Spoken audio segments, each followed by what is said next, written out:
السلام علیکم ورحمۃ اللہ وبرکاتہ.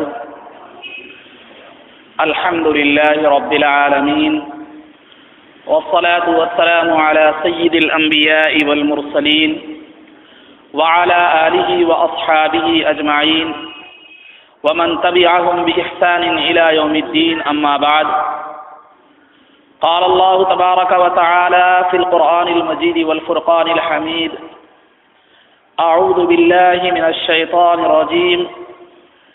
بسم الله الرحمن الرحيم. لقد كان لكم في رسول الله أسوة حسنة. صدق الله العظيم. قال الله تبارك وتعالى في شان حبيبه صلى الله عليه وسلم: إن الله وملائكته يصلون على النبي يا أيها الذين آمنوا صلوا عليه وسلموا تسليما.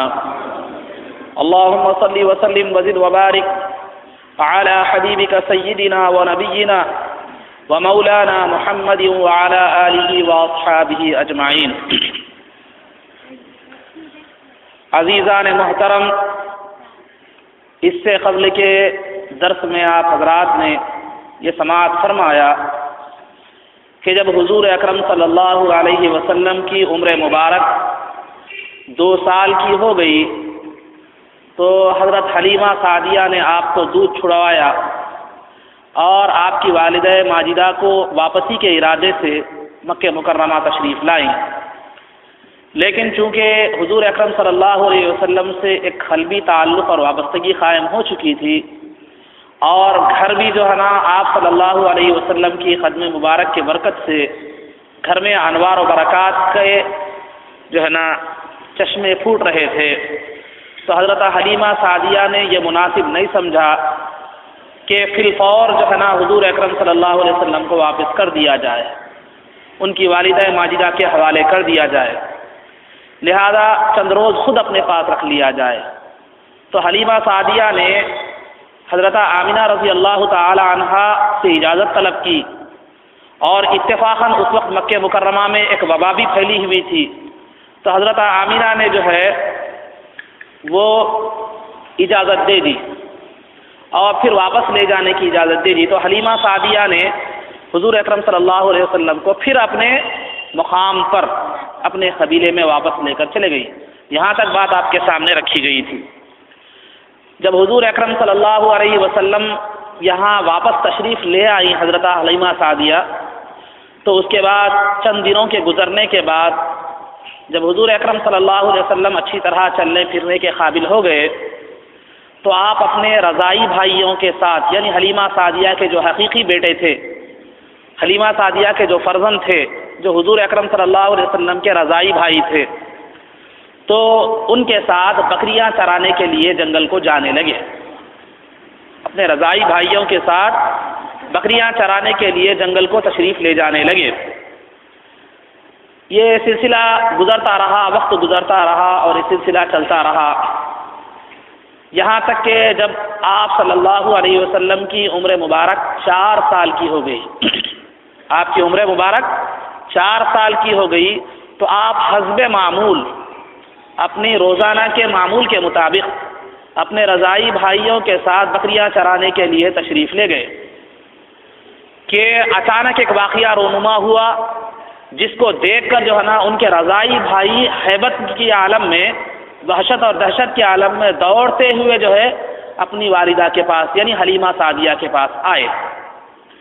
آ کر خبر دی، جب ان کی ہیبت یعنی آپ صلی اللہ علیہ وسلم کے رضائی بھائی کی ہیبت اور خوف کو جب حلیمہ سعدیہ نے دیکھا اپنے فرزند کی ہیبت کو، تو انہوں نے پوچھا کہ معاملہ کیا ہے، تم اس قدر ہیبت زدہ اور وحشت زدہ کیوں ہو؟ تو لڑکے نے عرض کیا کہ امی جان، ہمارے جو قریشی بھائی ہیں، یعنی اس سے مراد حضور اکرم صلی اللہ علیہ وسلم، ہمارے جو قریشی بھائی ہیں، ہم نے دیکھا کہ وہ ہمارے ساتھ تھے کہ اچانک 2 سفید پوش آدمی، 2 سفید لباس پہنے ہوئے 2 آدمی آئے اور آ کر جو ہے نا انہوں نے ان کی پیٹ کو چیر دیا اور چیر کر جو ہے نا پھر اس کو سی دیا. یہ ہیبت ناک منظر دیکھ کر میں آپ کو بتانے کے لیے دوڑ کر آ رہا ہوں. تو حلیمہ سعدیہ گھبرا گئی چونکہ حضور اکرم صلی اللہ علیہ وسلم کی ذات گرامی ان کے پاس بطور امانت تھی، تو گھبرا کر حلیمہ سعدیہ اور ان کے شوہر دونوں بھی دوڑتے ہوئے جب آئے اور حضور اکرم صلی اللہ علیہ وسلم کو دیکھا تو آپ کے چہرے کا رنگ جو ہے نا متغیر ہو چکا تھا، تو وہ انہیں حضور اکرم صلی اللہ علیہ وسلم کو گلے سے لگا لی اور ان کے شوہر نے بھی گلے سے لگایا۔ اس کے بعد ماجرہ دریافت کیا کہ معاملہ کیا ہے، تو حضور اکرم صلی اللہ علیہ وسلم نے سارا واقعہ سنایا۔ وہ واقعہ یہ تھا کہ یہ جو واقعہ ہے، اس واقعے کو جو ہے نا سیرت کی اصطلاح میں شق صدر کا واقعہ کہتے ہیں۔ شق صدر، شق کے معنی پھاڑنا، صدر کے معنی سینے کے ہے۔ شق صدر یعنی سینے کو پھاڑنے کا واقعہ۔ یہ واقعہ اس طرح ہوا کہ 4 سال کی عمر میں حضور اکرم صلی اللہ علیہ وسلم جب اپنے رضائی بھائیوں کے ساتھ بکریاں چرانے کے لیے جنگل تشریف لے گئے تو حضرت جو ہے جبرائیل اور میکائیل علیہ السلام، حضرت جبرائیل علیہ السلام اور میکائیل علیہ السلام سفید لباس میں حضور اکرم صلی اللہ علیہ وسلم کے پاس اترے اور آپ کو لٹا دیا اور لٹا کر آپ کے سینے کو چیرا، چیر کر جو ہے نا اس سے قلب مبارک کو نکالا، قلب مبارک کو، آپ کے دل کو نکالا، نکال کر پھر آپ کے دل کو بھی انہوں نے چیرا، چیر کر جو ہے نا اس میں سے ایک کالے قسم کا لوتھڑا، ایک کالے قسم کا گوشت کا ٹکڑا کی شکل میں ایک کالا جو ہے نا ٹکڑا تھا، اس کو نکال کر پھینک دیا، اور اس کے بعد جو ہے انہوں نے ایک سونے کی تشت میں برف لایا تھا، تو اس برف کے پانی سے جو ہے نا انہوں نے حضور اکرم صلی اللہ علیہ وسلم کے قلب مبارک کو اور سینے مبارک کو دھو دیا، اور دھونے کے بعد پھر اس کو جو تو سی دیا، پھر اس کو جو کا تو سی دیا۔ چنانچہ حضور اکرم صلی اللہ علیہ وسلم کے سینے مبارک پر وہ سینے کے نشانات، وہ ٹاکوں کے نشانات بھی موجود تھے، وہ ٹاکوں کے نشانات بھی موجود تھے۔ چنانچہ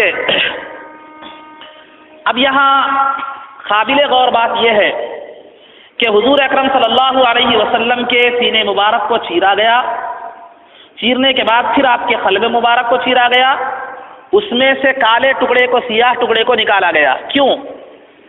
اس لیے کہ انسان کے دل میں جو ہے نا ایک کالا ٹکڑا ہوتا ہے جو گناہ اور اللہ کی نافرمانی کا مقام ہوتا ہے، جو گناہ اور اللہ کی نافرمانی کا جو ہے مقام ہوتا ہے، تو اس مقام کو ہی نکال کر پھینک دیا گیا، اس مقام کو ہی نکال کر پھینک دیا گیا۔ حضور اکرم صلی اللہ علیہ وسلم کی نشو و نما ہی اس حالت میں ہوئی کہ اللہ رب العزت نے بشری حیثیت سے، انسانی حیثیت سے جو خرابیاں انسان کے اندر ہوتی ہیں، گناہ کا جو مقام ہوتا ہے، اس مقام کو ہی جو ہے نا اللہ رب العزت نے نکال دیا۔ اب یہاں نکالنے کے بعد برف کے پانی سے کیوں دھویا گیا؟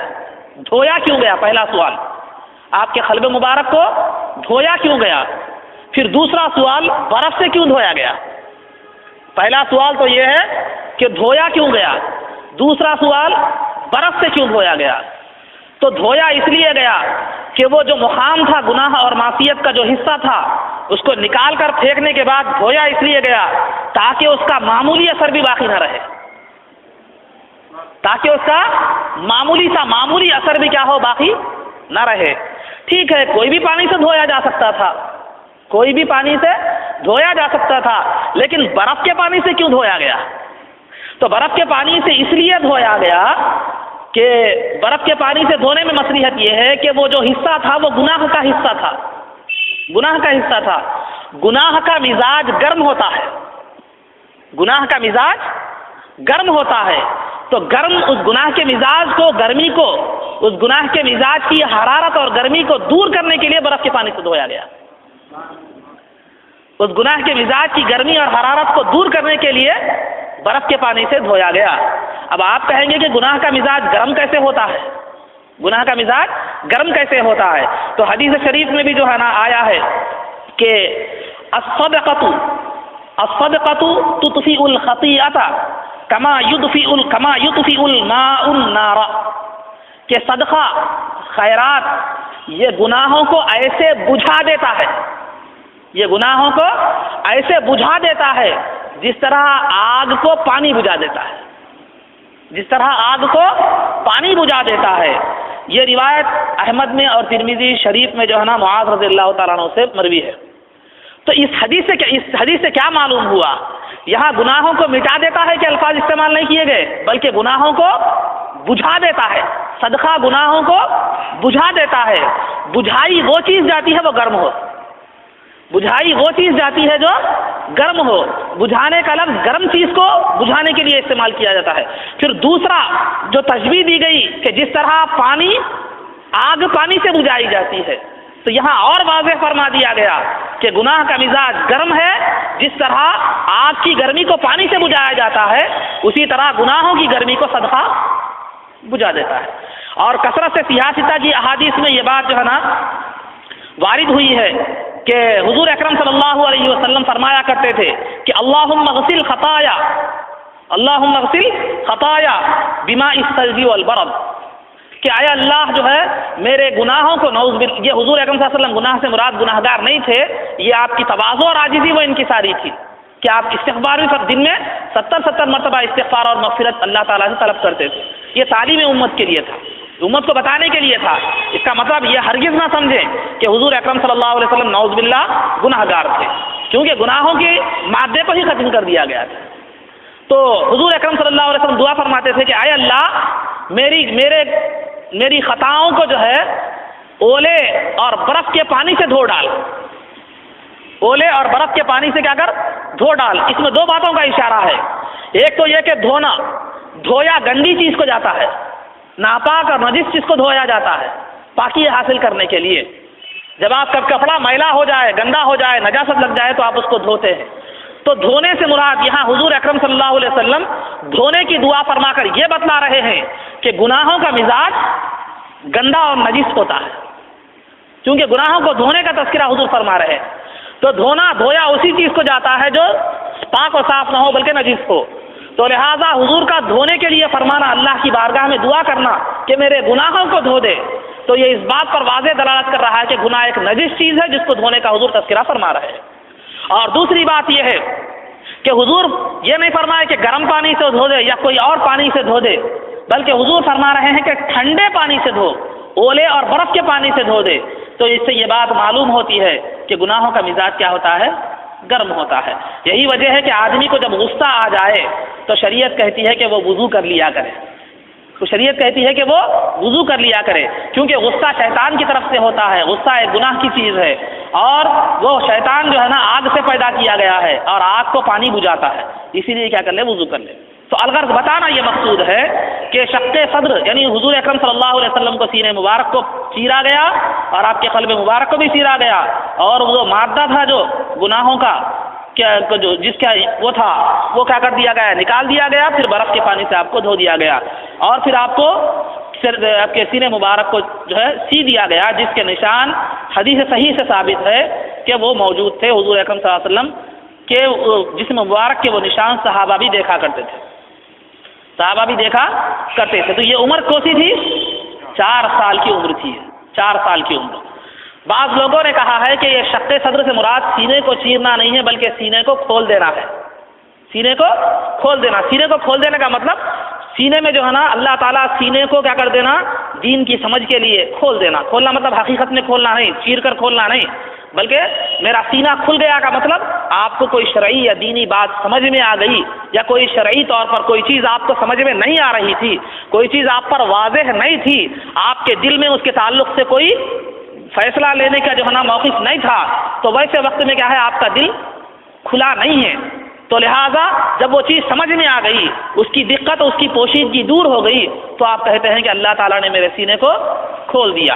جیسا کہ قرآن کریم میں ہے افمن شرح اللہ صدرہ للاسلام، کہ اللہ نے جو ہے نا ان کے سینے کو اسلام کے لیے کھول دیا۔ کھول دیا کا مطلب پھاڑنا نہیں، بلکہ سینے کے اندر جو ہے نا اسلام کی سمجھ اور اس کی جو ہے نا تعلیمات کی سمجھ کو پیدا کرنا۔ یہ بعض لوگوں نے کہا ہے کہ حقیقت میں سینے کو نہیں پھاڑا نہیں گیا، چیرا نہیں گیا، بلکہ آپ کے سینے کو کھول دیا گیا۔ یہ بھول بالکل بے بنیاد اور ضعیف ہے۔ اس لیے ضعیف ہے کہ اگر سینے کو کھولنا مراد ہوتا تو پھر ٹانکوں کا تصور کیسے؟ سینے کو اگر کھولنا ہوتا، صرف سینے کو کھولنا ہوتا دین کی سمجھ اور اس کی سمجھ کے لیے، اگر دین کو کھولنا مقصود، دین کی سمجھ کے لیے اگر سینے کو کھولنا مقصود ہوتا، کشادہ کرنا مقصود ہوتا، تو پھر یہاں ٹانکوں کا کوئی تصور نہیں تھا۔ ٹانکوں کے نشان اس بات پر واضح دلالت کر رہے ہیں کہ حقیقت میں آپ کی سینے مبارک کو چاک کیا گیا۔ اور اسی طرح کہ حضور اکرم صلی اللہ علیہ وسلم کے سینے مبارک کو جملہ زندگی میں 4 مرتبہ چاک کیا گیا، 4 مرتبہ، بعض روایتوں میں 5ویں مرتبہ کا بھی تذکرہ ہے، لیکن صحیح اور مضبوط روایتوں میں جہاں تک تعلق ہے 4 مرتبہ کا تذکرہ ہے، 4 مرتبہ کا تذکرہ۔ تو 4 مرتبہ جو ہے نا آپ کے سینے مبارک کو جو ہے نا شق کیا گیا۔ تو دوسری بات، پہلی مرتبہ تو 4 سال کی عمر میں، اور دوسری مرتبہ 10 سال کی عمر میں۔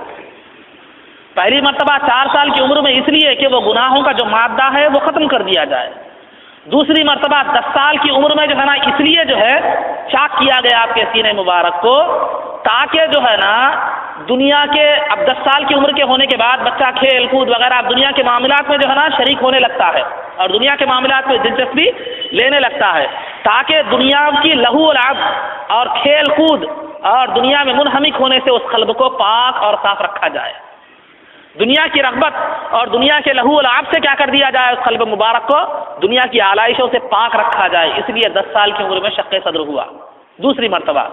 تیسری مرتبہ جب آپ کے سینے کو چاک کیا گیا وہ بعثت سے پہلے، یعنی آپ نے جو نبوت کا اعلان فرمایا، 40 سال کی عمر میں جو نبوت کا آپ نے اعلان فرمایا، اس سے پہلے جو ہے نا سینے مبارک کو چاک کیا گیا اور قلب مبارک کو دھویا گیا۔ کس لیے؟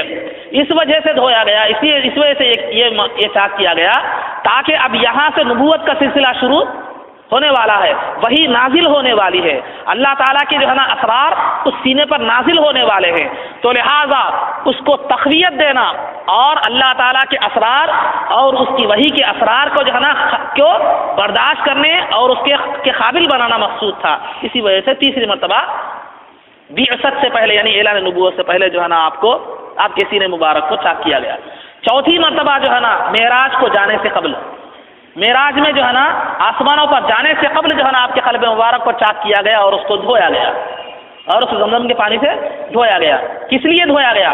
کیونکہ آپ جو ہے نا آپ پہلی مرتبہ ان آنکھوں سے آسمان کے عجائبات و غرائبات دیکھنے جا رہے ہیں، وہاں عجیب و غریب چیزیں دیکھیں گے، اللہ تعالیٰ کی نشانیاں دیکھیں گے، خود دیدار الہی بھی کرنا تھا، خود ان آنکھوں سے دیدار الہی بھی کرنا تھا، تو ویسے عجائب و غرائبات دیکھنے میں آپ کے دل کو تقویت ملے، قوت ملے، اس لیے جو ہے نا آب زمزم سے کیا کیا گیا، آپ کے قلب مبارک کو دھویا گیا، تاکہ آگے جانے بعد جو عجائب و غرائبات عجیب و غریب حالات دیکھیں گے اور دیدار الہی کا جب مشاہدہ آپ فرمائیں گے تو ان تمام چیزوں کو برداشت کرنے کی قابل آپ کا قلب مبارک ہو جائے۔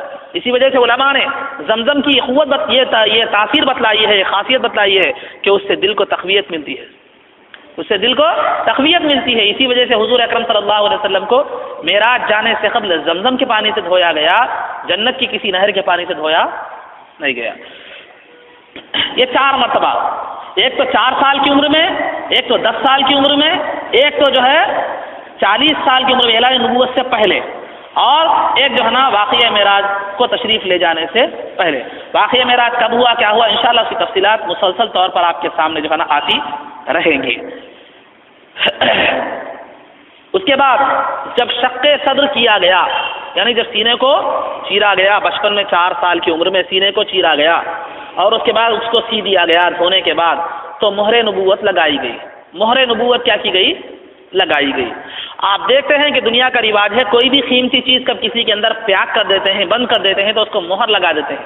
آج زمانہ ترقی کر گیا ہے، اس کو پن پنچ کر دیتے ہیں، پن سے کیا کر دیتے ہیں، لگائے تو مہر، زمانہ قدیم میں اس کو مہر لگا دی جاتی ہے۔ مقصد کیا ہوتا ہے؟ مقصد کیا ہوتا ہے کہ وہ چیز پھر اندر سے باہر نکل کر ضائع نہ ہو جائے۔ تو اسی طرح سینے مبارک کو جب اللہ رب العزت کے جو ہے انوار و تجلیات سے بھر دیا گیا تو کہیں جو ہے اس سے وہ چیزیں نکل نہ جائیں اور ضائع نہ ہو جائیں، اسی وجہ سے کیا کر دیا گیا، مہر نبوت یہ کر دیا گیا۔ اور دوسری وجہ یہ بھی ہے مہر نبوت لگانے کی کہ جو ہے وہ انشاءاللہ بھی میں آگے بیان کروں گا کہ مہر نبوت جو ہے لگائی گئی، تو اس کے بعد مہر نبوت کہاں لگائی گئی اور کیوں لگائی گئی؟ مہر نبوت کہاں لگائی گئی اور کیوں لگائی گئی؟ مہر نبوت لگانے کے متعلق بتلاتے ہیں کہ یہ دو جو کاندھے ہیں، کاندھوں کے درمیان، پیچھے حصے میں کاندھوں کے درمیان بائیں جانب، یعنی جس طرف دل ہوتا ہے اس کے بالکل مقابل میں، جس طرف دل ہوتا ہے اس کے بالکل مقابل میں جو ہے نا پیچھے کیا کی گئی، مہر نبوت لگائی گئی، مہر نبوت لگائی گئی۔ تو مہر نبوت وہاں لگائی گئی، کیوں؟ اس لیے کہ شیطان جو وسوسے ڈالتا ہے انسان کے قلب میں اسی مقام سے ڈالتا ہے. شیطان جو انسان کے قلب میں اور دل میں وسوسے ڈالتا ہے وہ اسی مقام سے ڈالتا ہے. تو مہر نبوت لگا کر اس وسوسے کے راستے کو بھی بند کر دیا گیا. مہر نبوت لگا کر اس وسوسے کے اس برے خیال، وسوسہ کہتے ہیں برے خیالات کو، تو وسوسے کے راستے کو بھی بند کر دیا گیا تاکہ اب شیطان اس راہ سے، اس راستے سے قلب مبارک میں کوئی وسوسہ بھی نہ ڈالے، وسوسہ بھی نہ ڈالے. ذرا غور کیجیے اللہ رب العزت نے کس طرح سے جو ہے نا، اللہ رب العزت نے اپنے حبیب پاک صلی اللہ علیہ وسلم سے کو شیطان سے محفوظ فرمایا، اور حفاظت کے انتظامات کس طرح شروع سے کیے جا رہے ہیں، کس طرح شروع سے حفاظت کے انتظامات کیے جا رہے ہیں. کب لگائی گئی مہر نبوت؟ مہر نبوت لگانے کے بارے میں جو ہے نا زیادہ مضبوط قول یہی ہے کہ پیدائش سے ہی حضور اکرم صلی اللہ علیہ وسلم کو مہر نبوت تھی. اہل کتاب یہود و نصارہ آپ کی اسی علامت کو دیکھ کر جو ہے نا پہچانتے تھے کہ آپ نبی برحق ہیں اور آخری نبی ہیں. تو بہرحال شق صدر یعنی سینے کو چیرنے کے بارے میں اور پھر مہر لگانے کے بارے میں چند باتیں آپ کے سامنے بیان کی گئی. جب یہ 4 سال کی عمر میں سینے کو چیرنے کا واقعہ پیش آیا تو حلیمہ سعدیہ گھبرا گئی. حلیمہ سعدیہ کیا کی؟ گھبرا گئی. اب جو ہے نا وہ انہوں نے سوچا کہ جلد از جلد جو امانت میرے پاس نبی اکرم صلی اللہ علیہ وسلم کی ذات کی شکل میں موجود ہے اب اسے واپس کر دینا چاہیے. چنانچہ وہ اس ارادے سے مکہ مکرمہ کو تشریف لائیں اور لا کر حضور اکرم صلی اللہ علیہ وسلم کو حضرت آمینہ رضی اللہ تعالیٰ عنہا جو آپ کی والدہ ماجدہ تھی ان کے حوالے فرما دیا. فرما دینے کے بعد جو ہے نا یہ واقعہ سنایا کہ ایسا ایسا ہوا. یہ سینے چیرنے کے تمام واقعے کو جو ہے نا حضرت حلیمہ سعدیہ نے حضرت آمینہ رضی اللہ تعالیٰ عنہا سے بیان فرمایا. تو آمینہ رضی اللہ تعالیٰ عنہا کچھ پریشان نہیں ہوئی، کچھ حیران نہیں ہوئی. کیوں؟ کیونکہ وہ دیکھ رہی تھی کہ حمل کے زمانے سے لے کر آج تک، پیدائش کے زمانے تک حضور اکرم صلی اللہ علیہ وسلم سے عجیب و غریب باتیں کیا ہو رہی ہیں، صادر ہو رہی ہیں. تو وہ پریشان نہیں ہوئی بلکہ یہ فرمائیں کہ یقیناً میرے اس بچے کی انشاءاللہ ایک بہت بڑی شان آگے ہوگی، ایک بہت بڑی شان ہوگی. اس کے بعد حلیمہ سعدیہ واپس چلے گئی. تو اس کے بعد جو ہے حضرت آمینہ جو ہے رضی اللہ تعالی عنہا کا جو مائکہ تھا، یعنی آپ کے ماں باپ کا جو مقام تھا وہ مدینہ منورہ تھا. آپ کے ماں باپ کا جو مقام تھا وہ مدینہ منورہ تھا. تو وہ کیا کی آمینہ رضی اللہ تعالی عنہا جو ہے حضور اکرم صلی اللہ علیہ وسلم کو لے کر جو ہے اور آپ کے ساتھ ام ایمن جو عبداللہ رضی اللہ تعالی عنہ کی باندی تھی جو وراثت میں ملی تھی. آپ کو اس سے پہلے کے درس میں بتایا گیا ہے کہ عبداللہ رضی اللہ تعالیٰ عنہ انتقال کے وقت ایک باندی، چند بکریاں اور جو ہے نا کچھ اونٹ چھوڑ گئے تھے. جیسا کہ بتایا گیا 5 اونٹ، چند بکریاں اور جو ہے نا باندی ام ایمن کو چھوڑ گئے تھے، جن کا نام برکت بھی میں نے بتایا تھا گزشتہ درس میں. تو وہ باندی کو لی حضرت آمینہ رضی اللہ تعالی عنہا، باندی کو ام ایمن کو ساتھ لی اور اپنے فرزند یعنی حضور اکرم صلی اللہ علیہ وسلم کو ساتھ لے کر اپنے مائکے مدینہ منورہ تشریف لے گئی تاکہ والدین سے ملاقات وغیرہ کر کے آئیں. اس وقت حضور اکرم صلی اللہ علیہ وسلم کی عمر مبارک 6 سال کی تھی. اس وقت حضور اکرم صلی اللہ علیہ وسلم کی عمر مبارک 6 سال کی تھی. تو مائکے مدینہ منورہ تشریف لے گئی. تشریف لے جانے کے بعد وہاں آپ نے 1 مہینہ قیام فرمایا. 1 مہینہ وہاں پر رہی. کہاں؟ مدینہ منورہ میں. کون؟ آمینہ رضی اللہ تعالیٰ عنہ. تو اس کے بعد مدینہ منورہ سے واپس ہونے لگی. مدینہ منورہ سے واپس ہونے لگی تو مقام ابوا پر، ابوا نامی ایک مقام ہے تو مکہ اور مدینہ کے درمیان، تو مقام ابوا کے پاس جو ہے نا آپ کا انتقال ہوا ہے. کس کا؟ حضرت آمینہ رضی اللہ تعالیٰ عنہ کا. اس وقت حضور اکرم صلی اللہ علیہ وسلم کی عمر 6 سال کی تھی. تو حضرت آمینہ رضی اللہ تعالیٰ عنہ کا انتقال ہو گیا اور وہیں پر آپ کو دفن کر دیا گیا. کس کو؟ آمینہ رضی اللہ تعالیٰ عنہ. اس کے بعد ام ایمن رضی اللہ تعالیٰ عنہ حضور اکرم صلی اللہ علیہ وسلم کو لے کر مکہ مکرمہ تشریف لائی اور حضرت عبد المطلب جو حضور اکرم صلی اللہ علیہ وسلم کے دادا تھے ان کے حوالے فرما دیا. تو والدہ کے انتقال کے بعد اب حضور اکرم صلی اللہ علیہ وسلم کی پرورش کی ذمہ داری جو ہے نا حضرت عبد المطلب نے لی. حضرت عبد المطلب حضور اکرم صلی اللہ علیہ وسلم کو اپنے فرزندوں اور اپنے بیٹوں سے زیادہ چاہتے تھے. آپ نے صلی اللہ علیہ وسلم کی پرورش میں کسی قسم کی کوئی کمی نہیں فرمائی. کبھی والدین کی عدم موجودگی کا، والدین کے انتقال کا احساس تک ہونے نہیں دیا. اپنی تنہائی میں تنہائی میں ہوتے تو بھی آپ کو ساتھ رکھتے، باہر جاتے تو بھی آپ کو ساتھ رکھتے۔ حضرت عبد المطلب چونکہ کعبے کے متولی تھے اور ایک قوم میں ذی اثر شخصیت مانی جاتی تھی، تو کعبے کے سائے میں، کعبۃ اللہ کے سائے میں ان کا شہنشین ہوتا تھا، جہاں پر وہ بیٹھا کرتے تھے۔ کون؟ عبد المطلب۔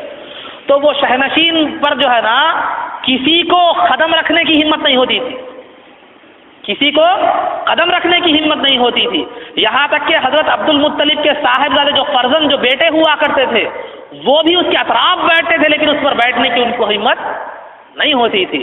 لیکن حضور اکرم صلی اللہ علیہ وسلم کا معاملہ یہ تھا کہ آپ بے تکلف جا کر اس پر بیٹھ جایا کرتے تھے، بے تکلف جا کر اس پر بیٹھ جایا کرتے تھے۔ اور کبھی حضرت عبد المطلب کے کوئی فرزند حضور اکرم صلی اللہ علیہ وسلم کو ادب و احترام کی خاطر کبھی اس پر بیٹھنے سے روکا کرتے تو حضرت عبد المطلب فرماتے کہ میرے اس فرزند کو بیٹھنے سے مت روکو، خدا کی قسم یہ بہت بڑا بابرکت لڑکا ہے، اور جو ہے نا اس کو بیٹھنے سے کبھی بھی مت روکو، انشاءاللہ اس کی بہت بڑی شان ہوگی۔ تو حضور اکرم صلی اللہ علیہ وسلم کو حضرت عبد المطلب بہت زیادہ جو ہے نا پیار و محبت سے آپ یہ کیا کرتے تھے۔ ایک مرتبہ حضرت عبد المطلب کے زمانے میں قحط سالی آ گئی، قحط ہو گیا، تو قحط آ گیا تو جو ہے نا حضرت عبد المطلب نے کعبۃ اللہ کے پاس کاندھے پر حضور اکرم صلی اللہ علیہ وسلم کو سوار فرما کر اللہ رب العزت سے باران رحمت یعنی بارش کے برسنے کی دعا فرمائی، تو اللہ رب العزت نے حضور اکرم صلی اللہ علیہ وسلم کی برکت سے ایسی بارش نازل فرمائی کہ جو ہے نا جو خشکی آ گئی تھی، جو قحط سالی آ گئی تھی، وہ ختم ہو گئی۔ اور اس کے بعد جو ہے ایک مرتبہ ایک صاحب کا بیان ہے کہ حضور اکرم، حدیث شریف ہے کہ حضور اکرم صلی اللہ علیہ وسلم جو ہے کہ وہ صاحب ایک مرتبہ دیکھے کہ حضرت عبد المطلب جو ہے کعبۃ اللہ کے پاس ایک گڑ گڑا کر کیا کر رہے ہیں، یہ اشعار پڑھ رہے ہیں۔ کیا پڑھ رہے ہیں؟ رد الی راکبی محمدن، رد الی راکبی محمدن یا ربی ردہ واصطنع عندی یدن، کہ عبد المطلب کہہ رہے ہیں کعبۃ اللہ کے پاس اللہ کی بارگاہ میں گڑ گڑا کر کہ اے پروردگار میرے سوار محمد صلی اللہ علیہ وسلم کو لوٹا دے، میرے سوار محمد صلی اللہ علیہ وسلم کو لوٹا دے، اور اے پروردگار ان کو میرے پاس لوٹا کر مجھ پر احسان عظیم فرما، مجھ پر احسان عظیم فرما۔ تو وہ سننے والے صاحب نے لوگوں سے پوچھا یہ کیا کہہ رہے ہیں، کس کے لوٹانے کا تذکرہ کر رہے ہیں؟ تو لوگوں نے کہا کہ حضرت عبد المطلب جو ہے کہ ایک جو ہے نا پوترے ہیں جن کا نام محمد صلی اللہ علیہ وسلم ہے، اور جس کسی کام کو وہ ان کو بھیجا جاتا ہے تو ان کی خصوصیت یہ ہے کہ وہ کام پورا ہو جاتا ہے۔ تو آج حضرت عبد المطلب کا اونٹ کھو گیا تھا، تو انہوں نے اس اونٹ کی تلاش کے لیے اپنے پوترے کو بھیجا ہے، اپنے پوتے کو بھیجا ہے، تو ان کے آنے میں دیر ہو گئی، اس لیے یہ پریشانی سے جو ہے نا اللہ رب العزت کی بارگاہ میں دعا کر رہے ہیں۔ تو اس کے بعد حضور اکرم صلی اللہ علیہ وسلم تشریف لائے تو آپ کے ساتھ وہ کھویا ہوا اونٹ بھی تھا، تو حضرت عبد المطلب جو ہے نا بے قرار ہو کر جو ہے نا آپ کو اپنے سینے سے لگا لیے، اور لگانے کے بعد فرمائے کہ بیٹا آج کے بعد میں تمہیں اپنے آپ سے دور نہیں کروں گا۔ تو یہ حضرت عبد المطلب جو ہے نا بے انتہا حضور اکرم صلی اللہ علیہ وسلم سے جو ہے نا کہ محبت رکھتے تھے، اور پرورش میں کسی قسم کی کوئی کمی آپ نے نہیں فرمائی۔ اب جب حضور اکرم صلی اللہ علیہ وسلم کی عمر 8 سال کی ہوئی، 2 سال حضرت عبد المطلب کے پاس پرورش پانے کے بعد حضور اکرم صلی اللہ علیہ وسلم کی عمر جب 8 سال کی ہوئی تو حضرت عبد المطلب کا انتقال ہو گیا، حضرت عبد المطلب کا انتقال ہو گیا۔ سب سے پہلے ولادت سے پہلے ہی جو ہے نا والد گرامی کا سہارا ختم ہو چکا تھا، اس کے بعد ولادت جب ہوئی 6 سال کی عمر ہوئی تو والد مبارکہ بھی اس دنیا سے چل بسی، اور جب جو ہے جو شفیق دادا جو والد اور والدہ کی کمی کبھی محسوس نہیں ہونے دیتے تھے، وہ 8 سال کی عمر میں اس دنیا سے وہ بھی چل بسے۔ تو 8 سال کی عمر میں جو ہے نا اس دنیا سے چل بسے، اور حضرت ام ایمن جو عبداللہ رضی اللہ تعالیٰ عنہ کی باندھی تھی، وہ فرماتی ہیں کہ جب حضرت عبد المطلب کا جنازہ اٹھا کر لے جایا جانے لگا تو حضور اکرم صلی اللہ علیہ وسلم اس جنازے کے پیچھے روتے ہوئے چلے جاتے تھے، روتے ہوئے جا رہے تھے۔ خود حضور اکرم صلی اللہ علیہ وسلم نے بعد میں تصدیق فرمائی کہ جو ہے نا اس وقت میری عمر 8 سال کی تھی، جس وقت میرے دادا حضرت عبد المطلب کا جنازہ اٹھایا جا رہا تھا تو میں ان کے پیچھے روتے ہوئے جا رہا تھا۔ تو بہرحال اس کے بعد حضرت عبد المطلب کی وفات جو ہوئی ہے اس کے بارے میں جو ہے نا اصحاب سیر کے مختلف اقوال ہیں۔ ایک بعض نے کہا ہے کہ اس وقت آپ کی عمر 82 سال تھی، بعض نے کہا ہے کہ 85 سال تھی، بعض نے کہا ہے کہ 95 سال تھی، بعض نے 110 سال، بعض نے 120 سال، بعض نے 140 سال کہا ہے عبد المطلب کی عمر جس وقت انتقال ہوا۔ تو بہرحال اس کے بعد عبد المطلب وفات کے وقت یہ وصیت فرما گئے کہ اس کو حضرت ابو طالب کو، جو حضور اکرم صلی اللہ علیہ وسلم کے چچا تھے اور آپ کے والد گرامی کے حقیقی بھائی تھے، آپ کے والد گرامی کے حقیقی بھائی تھے، کیونکہ حضرت عبد المطلب کے جو ہے نا کئی بیٹے تھے، بعض حقیقی بھی تھے، بعض جو ہے نا دوسری بیویوں کے بھی تھے، تو لہٰذا حضرت حضور اکرم صلی اللہ علیہ وسلم کے والد گرامی کے حقیقی بھائی حضرت ابو طالب تھے۔ تو حضرت عبد المطلب نے وفات کے وقت وصیت فرمائی کہ جو ہے نا ان کا خیال رکھنا، ہمیشہ ان کی پرورش میں کسی قسم کی کوئی کمی نہ ہونے دینا۔ تو چنانچہ حضرت عبد المطلب کی وفات کے بعد جو ہے نا حضرت ابو طالب نے بھی جو ہے نا ہمیشہ آپ کی کفالت کا انتظام کیا اور آپ کی پرورش کی، اور انہوں نے بھی کبھی کسی قسم کی کمی محسوس نہیں ہونے دی۔ اکیلے بھی ہوتے تو حضور اکرم صلی اللہ علیہ وسلم کو ساتھ رکھتے، باہر بھی جاتے تو حضور اکرم صلی اللہ علیہ وسلم کو ساتھ رکھتے، اور اگر سلا لیتے بھی تو سونے کا وقت بھی آتا تو اپنے سیدھی جانب آپ صلی اللہ علیہ وسلم کا بستر ڈالتے، آپ صلی اللہ علیہ وسلم کا بستر ڈالتے۔ اور انہوں نے بھی جو ہے نا کبھی بھی ماں باپ اور جو ہے نا والدین اور دادا کی کمی محسوس ہونے نہیں دی، کبھی بھی۔ کون؟ حضرت ابو طالب نے بھی بڑی محبت و پیار سے حضور اکرم صلی اللہ علیہ وسلم کی پرورش فرمائی۔ چنانچہ ابن عساکر کی روایت کے مطابق حضرت ابو طالب کے زمانے میں بھی جو ہے نا قحط ہو گیا، مکہ مکرمہ میں قحط پڑ گیا اور ہر طرف خشک سالی ہو گئی۔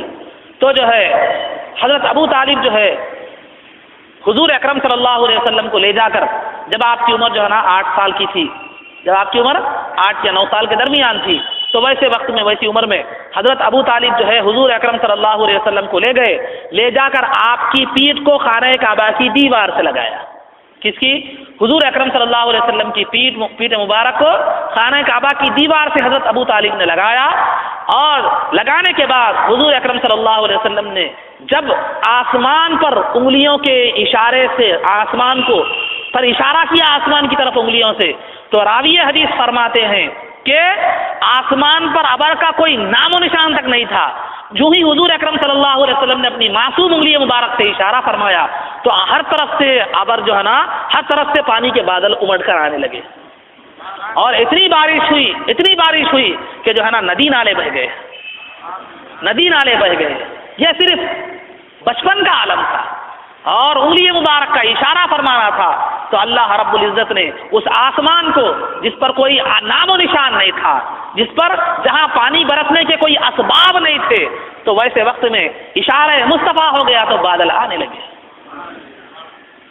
اشارہ مصطفیٰ ہو گیا تو بادل آنے لگے۔ تو عزیزان محترم، اللہ رب العزت نے شروع سے ہی حضور اکرم صلی اللہ علیہ وسلم کی عظمت کو اور فضیلت کو اور آپ کی ذات گرامی کے فضائل و کمالات کا اظہار مخلوق میں فرماتا رہا۔ تو بہرحال حضرت ابو طالب کی کا پرورش میں جو ہے نا حضور اکرم صلی اللہ علیہ وسلم پرورش پاتے رہے، یہاں تک کہ جب آپ 12 سال کی عمر کو پہنچے، کون؟ حضور اکرم صلی اللہ علیہ وسلم 12 سال کی عمر کو پہنچے، تو حضرت ابو طالب جو ہے نا ملک شام کو تجارت کے ارادے سے قریش کے ساتھ جانے کا ارادہ فرمایا۔ تجارت کے لیے ملک شام کی جانب قریش کے ساتھ جو ہے قریش مکہ کے لوگوں کے ساتھ جو ہے ملک شام کو تجارت کی غرض سے جانے کا ارادہ فرمایا۔ کون؟ حضرت ابو طالب، جو حضور اکرم صلی اللہ علیہ وسلم کے چچا ہے۔ لیکن ابو طالب کا ارادہ حضور اکرم صلی اللہ علیہ وسلم کو ساتھ لے جانے کا نہیں تھا۔ جب جانے کا ارادہ جانے لگے تو حضور اکرم صلی اللہ علیہ وسلم کے چہرے مبارک کو دیکھا کہ جو ہے نا آپ کا چہرے مبارک رنج و ملال کی وجہ سے غم زدہ ہو چکا ہے، غم کی وجہ سے جو ہے نا متغیر ہو چکا ہے۔ تو حضرت ابو طالب نے جو ہے نا اپنے اس بھتیجے کے چہرے مبارک پر جو ہے غم کے آثار کو برداشت نہیں فرمایا، چنانچہ آپ صلی اللہ علیہ وسلم کو ساتھ لے کر چلے گئے۔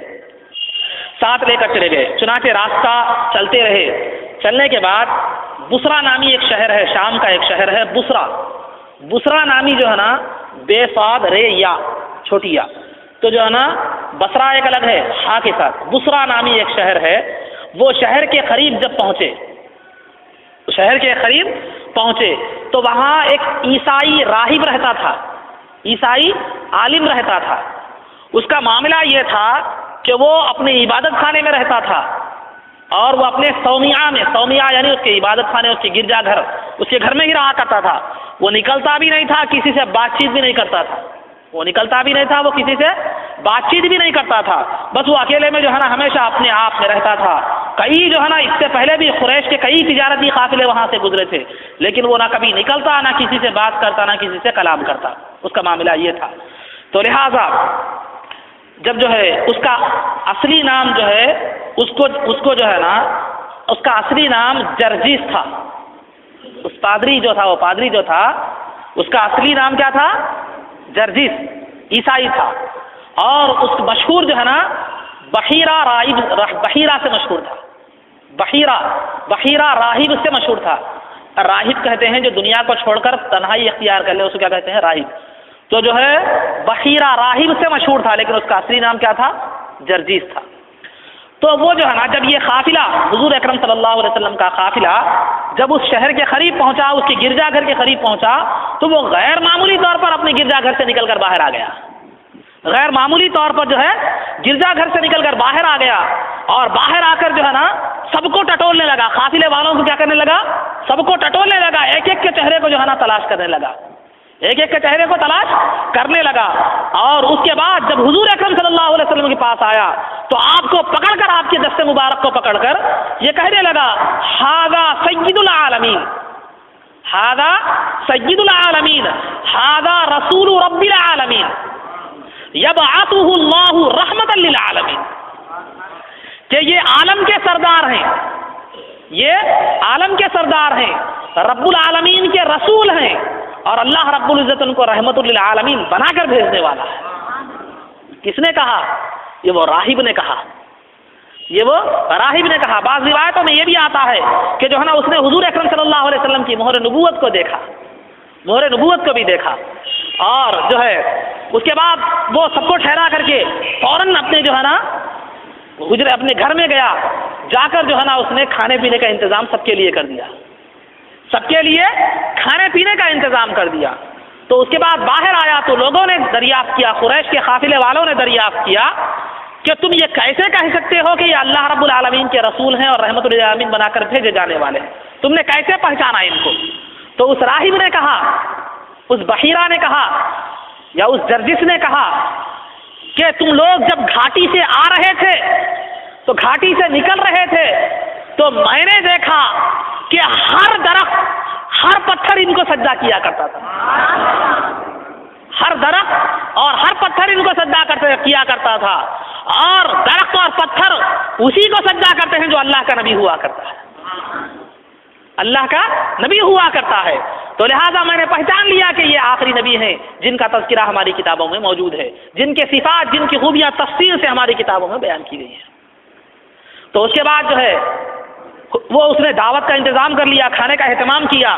کرنے کے بعد جو ہے اس نے جب دسترخوان بچھایا تو حضور اکرم صلی اللہ علیہ وسلم اس وقت موجود نہیں تھے.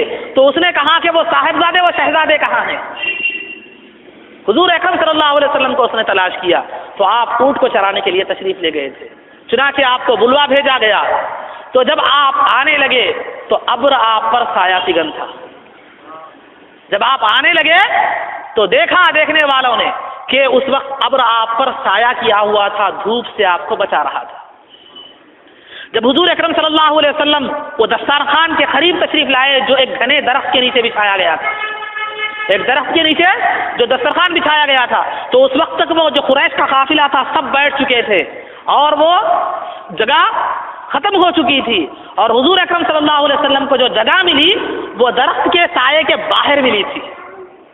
وہ درخت کے سائے کے باہر ملی، یعنی سائے میں دسترخوان بچھایا گیا تھا، سب کے سب بیٹھ چکے تھے. اب دسترخوان میں جہاں جگہ حضور اکرم صلی اللہ علیہ وسلم کو ملی تھی وہاں درخت کا سایہ ختم ہو چکا تھا. تو جو ہی حضور اکرم صلی اللہ علیہ وسلم نے آپ کو جگہ جہاں ملی وہاں پر آ کر آپ تشریف فرما ہو گئے. جو ہی آپ کا تشریف فرمانا تھا جھاڑ کے کا سایہ آپ کی طرف جھکنے لگا. جھاڑ کا سایہ آپ صلی اللہ علیہ وسلم کی جانب جھکنے لگا. یہ قصے اور واقعات نہیں ہیں بلکہ یہ معتبر کتب احادیث اور معتبر روایات اور سیرت کی معتبر کتابوں سے یہ واقعات دیے گئے ہیں. یہ میں محبت اور الفت میں نہیں کہہ رہا ہوں.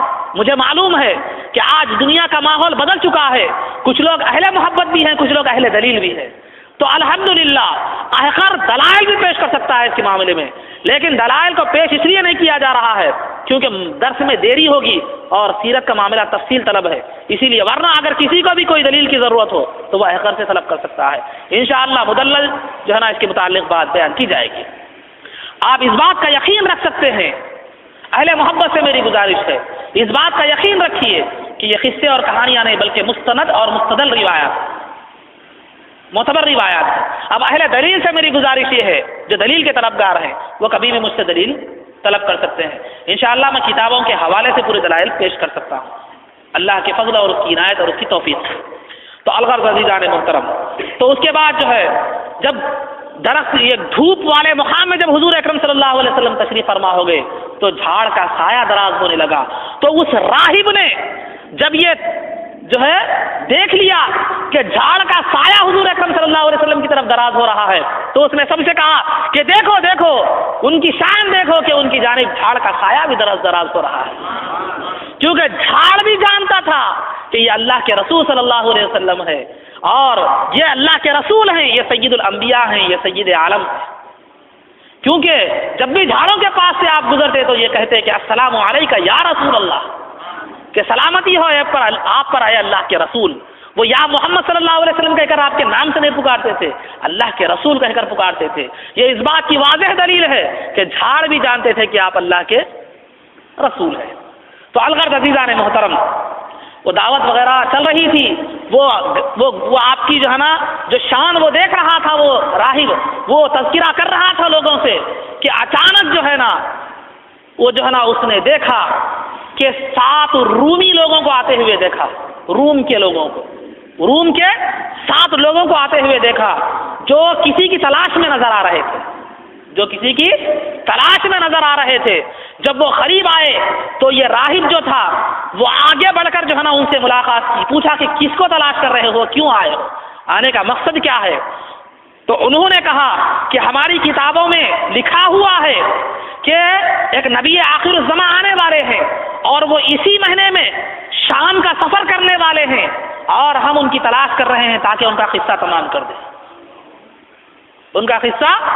کر دیں، تو وہ بحیرہ راہب جو تھا وہ جانتا تھا کہ حضور اکرم صلی اللہ علیہ وسلم یہیں پر تشریف فرما ہے، اس نے ان کو ان آنے والے 7 رومیوں سے کہا کہ دیکھو اللہ تعالیٰ نے جو ارادہ کر لیا ہے کہ نبی آخر الزمان کو بھیجنے کا اور ان کے دین کے ذریعے سے تمام دینوں کو ان کے دین کو تمام دینوں پر غالب کرنے کا اور ان کی حفاظت فرمانے کا جب اللہ نے وعدہ کر لیا ہے، اس کا ارادہ کر لیا ہے، تو کیا تم اس کے ارادے کو بدل سکتے ہو؟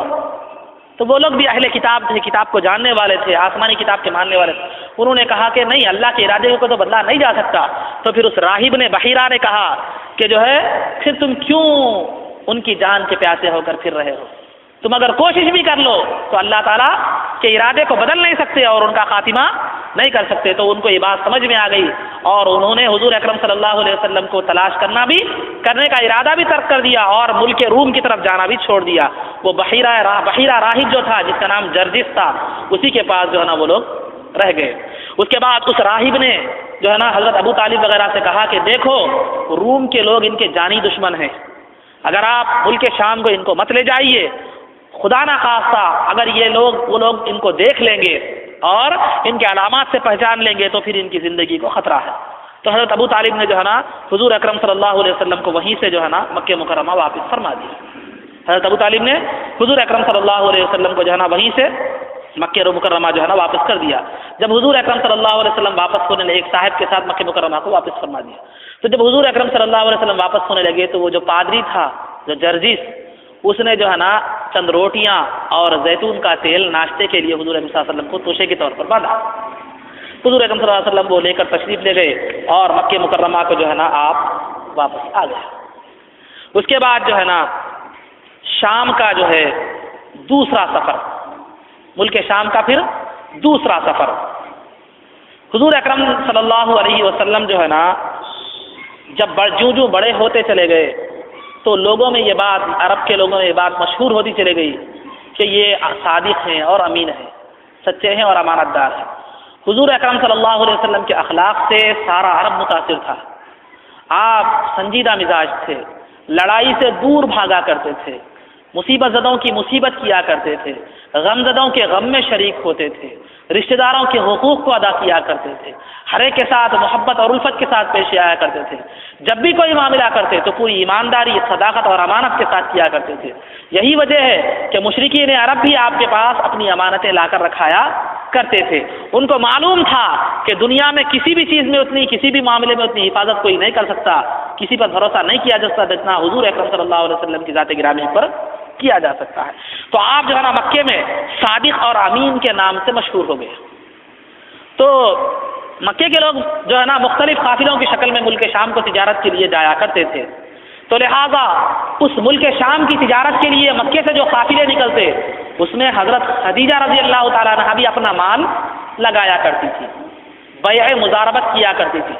مضاربت کا مطلب یہ ہوتا ہے کہ اس کی کئی صورتیں ہیں، مضاربت کی 2 صورتیں فقہاء نے بیان فرمائی، لیکن اب یہاں جو متعلق ہے وہ میں آپ کے سامنے بیان کرتا چلوں کہ خدیجہ رضی اللہ تعالیٰ عنہا مکے کی ایک مالدار اور پاک دامن اور خاندانی اعتبار سے سب میں عمدہ خاتون سمجھی جاتی تھی، سب میں مالدار، مکے میں پاک دامنی سے آپ مشہور تھی کہ برائی کی طرف آپ کبھی بھی جو ہے نا آپ نے یہ نہیں فرمایا کرتی تھی، برائی کی طرف کبھی آپ کا میلان اور رجحان نہیں ہوتا تھا۔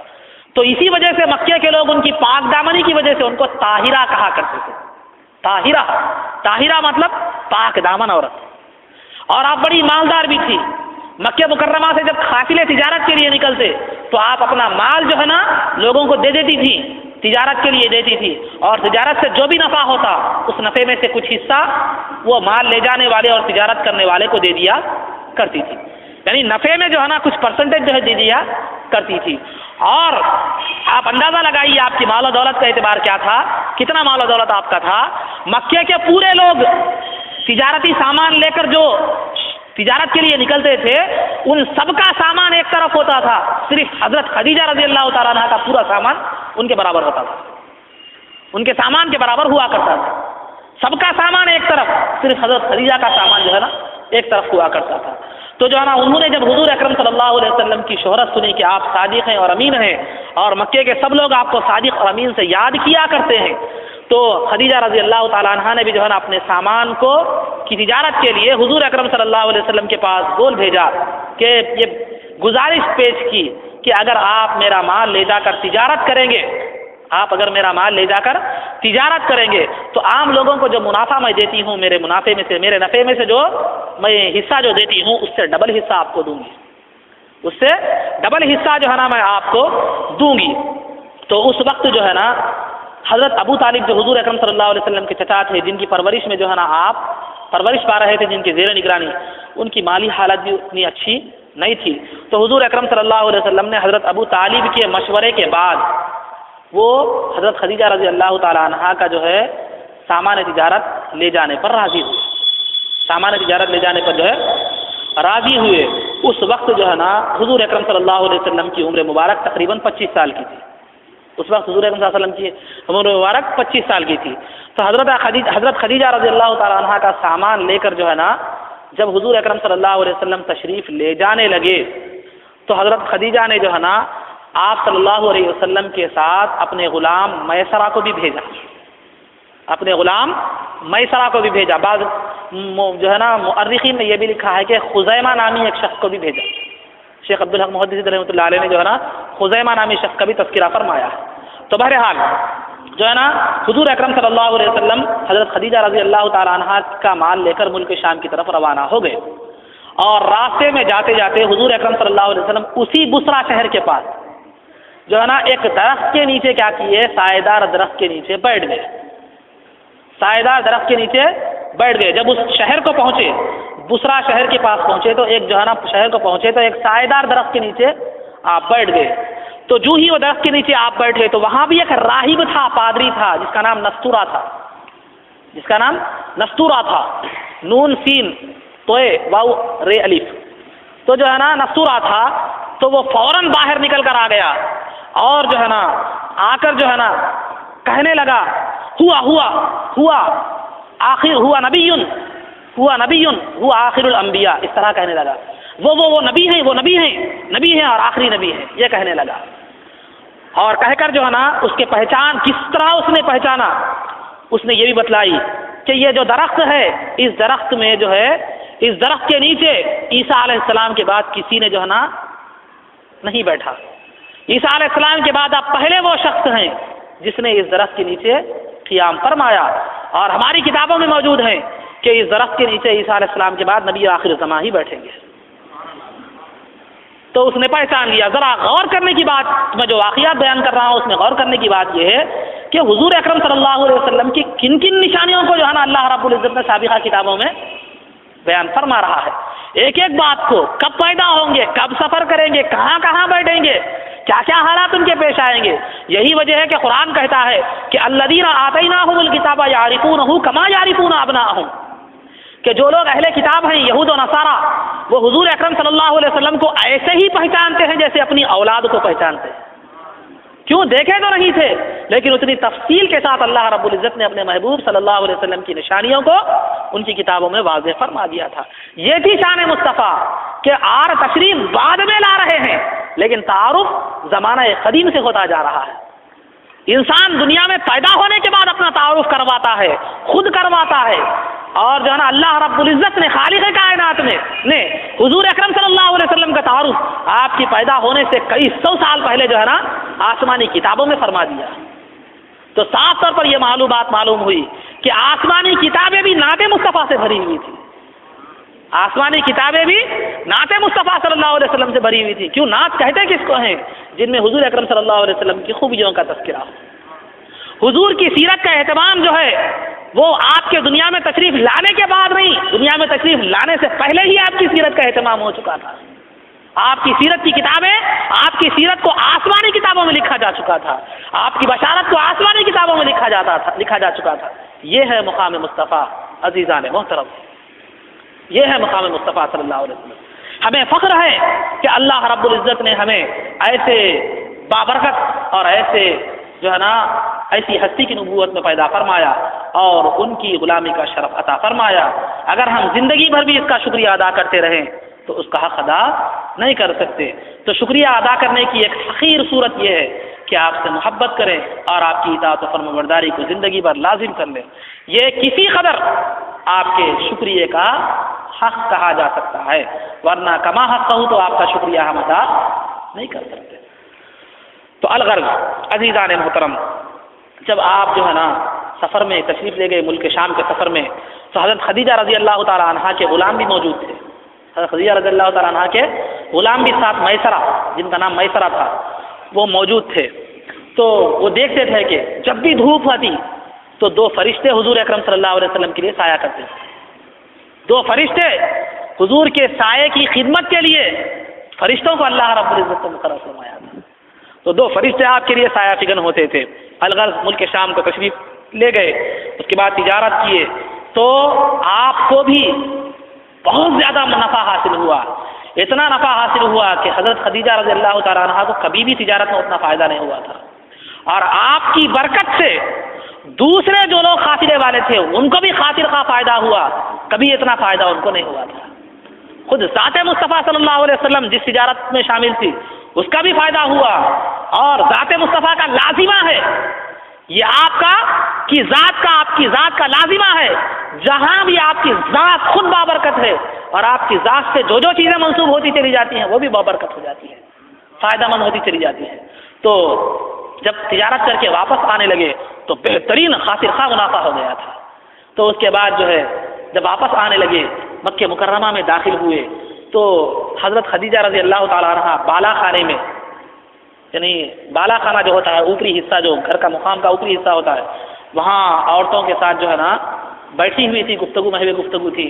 قافلہ تشریف لایا، حضور اکرم صلی اللہ علیہ وسلم شان اپنی پوری شان کے ساتھ تشریف لانے لگے، تو حضرت خدیجہ نے بھی دیکھا کہ اس وقت بھی حضور اکرم صلی اللہ علیہ وسلم کے اوپر دو فرشتے سایہ فگن تھے، جو آپ کو دھوپ سے بچا رہے تھے، یہ عجیب و غریب شان دیکھ کر وہ بہت متاثر ہوئی، اور ان کے دل میں آپ سے جو ہے نا وہ بہت متاثر تو ہو گئی۔ اس کے بعد جب حضور نے ان کو پوری امانت داری کے ساتھ وہ سامان کا نفع پہنچایا تو انہوں نے جو وعدہ کیا تھا اس سے کہیں زیادہ آپ کو فائدہ عطا فرمایا۔ اس کے بعد وہ فرشتوں کا ماجرا تو دیکھی ہوئی تھی، اپنے بھائی کے پاس تشریف لے گئے، چچازاد بھائی یعنی چچیرے بھائی ورقہ بن نوفل جن کا نام تھا، وہ بہت بڑے عالم مانے جاتے تھے عیسائی مذہب کے جو ہے نا کو انہوں نے عرب کے مشرکانہ جاہلانہ رسوم و رواج سے بیزار ہو کر جو ہے نا عیسائی مذہب کو اختیار کیے تھے اور انجیل کے بہت بڑے عالم تھے. وہ انجیل کو عربی زبان میں ٹرانسلیٹ بھی کرتے تھے. تو جو ہے نا احادیث سے واضح طور پر یہ ثابت ہے. تو وہ ورقہ بن نوفل کے پاس گئی، جا کر حضور اکرم صلی اللہ، اور چونکہ میسرہ جو آپ کے غلام تھے وہ بھی جو ہے نا حضرت خدیجہ رضی اللہ تعالیٰ عنہ کو سفر کے تمام حالت اور حضور اکرم صلی اللہ علیہ وسلم سے جو واقعات پیش آئے تھے وہ بیان کر چکے تھے. تو حضرت خدیجہ رضی اللہ تعالیٰ عنہ نے جو ہے نا جا کر ورقہ بن نوفل جو آپ کے چچیرے بھائی تھے ان سے دریافت فرمایا کہ ایسا ایسا واقعات تمام حالات بیان کیے، فرشتوں کا سایہ کرنا وغیرہ وغیرہ سب بیان کیا.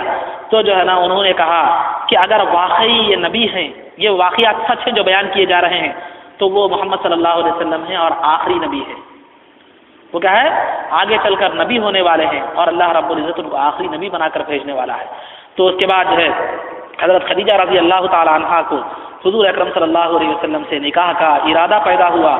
تو وہ سفر کی جو ہے نا جو ورقہ بن نوفل سے جو ہے نا آپ نے مشورہ فرمایا، اس کے بعد نکاح کا ارادہ پیدا ہوا. تو آپ نے وہ شام کے سفر سے واپسی کے 2 مہینے 25 دن بعد، شام سے سفر سے جب حضور اکرم صلی اللہ علیہ وسلم واپس ہوئے تو 2 مہینے 25 دن بعد حضور اکرم صلی اللہ علیہ وسلم کی بارگاہ میں کسی کے ذریعے سے پیغام نکاح کو بھیجا. اس کے بعد حضور اکرم صلی اللہ علیہ وسلم نے جو ہے نا اپنے چچا کے مشورے سے اس پیغام کو قبول فرما لیا.